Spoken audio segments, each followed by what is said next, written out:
അങ്ങാടിയിലെത്തിയാലേ എന്തെങ്കിലുമൊക്കെ ഒരു സ്നാക്ക് കഴിച്ചില്ലേ നമുക്കിടെ മനസ്സമാധാനമാകുക. അപ്പം അങ്ങനെ കഴിക്കണമെന്ന് തോന്നുമ്പോൾ നമുക്ക് കഴിക്കാൻ പറ്റുന്ന ഒരു സംഭവമാണ് ഈ പോപ്കോൺ എന്ന് പറഞ്ഞാൽ.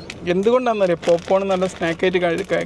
കാരണം നമുക്കറിയാം നമ്മുടെ ശരീരത്തിൽ അമിത ഭാരം ഉണ്ടാകുന്നത് അമിത കലോറിയുള്ള ഭക്ഷണം കഴിക്കുമ്പോഴാണ്. പക്ഷേ ഈ പോപ്കോണിൽ വല്ലാണ്ട് അങ്ങോട്ട് കലോറി ഒന്നുമില്ല. നമുക്ക് എവിടെ പോകുമ്പോൾ ഒരു സ്നാക്കായിട്ട് കുട്ടികൾക്കൊക്കെ മാക്സിമം പോപ്കോൺ. പിന്നെ പോപ്കോണിൽ അത്യാവശ്യം നാരുണ്ട്. പിന്നെ പോപ്കോൺ ഒരു നൊസ്റ്റാൾജിയാണ്.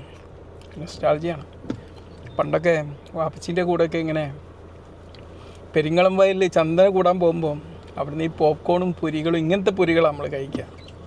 അത് വല്ലാത്ത അനുഭവമായിരുന്നു കേട്ടോ. പോപ്കോണിനകത്ത് പിന്നെ പോളിഫെനോൾസ് എന്ന് പറയുന്ന ഒരു ആൻറ്റി ഓക്സിഡൻ്റ് ഉണ്ട്. അതെന്താണെന്ന് അറിയാം, നമ്മുടെ ശരീരത്തിൽ ഒരുപാട് ഫ്രീ റാഡിക്കൽസ് ഫോം ചെയ്തിട്ട് ഏജിങ് പ്രോസസ്സ് ഉണ്ടാകുന്നതൊക്കെ ഹാർട്ട് ചെയ്യാണ് ഉപകാരം. പോപ്കോൺ എന്ന് പറഞ്ഞാൽ ഒരു ധാന്യമാണല്ലോ, അതിൽ നിന്ന് കിട്ടുന്ന മൾട്ടി വൈറ്റമിൻസും മിനറൽസും ഒക്കെ ഇതിൽ നിന്നും കുറച്ച് കിട്ടും.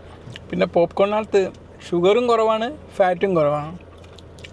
ആ രീതി തയ്യാറാക്കിയതാവണം കേട്ടോ. അല്ലാണ്ട് മധുരവും ഉപ്പൊന്നും ഇടാതെ ഉണ്ടാക്കുന്ന ഇതുപോലത്തെ പോപ്കോണാണ് ശേഷം. ഓക്കെ, പിന്നെ ഇതിനകത്ത് നല്ല ഫ്ലേവറോട് ഇട്ട് കഴിഞ്ഞാൽ സംഭവം ഉഷാർ.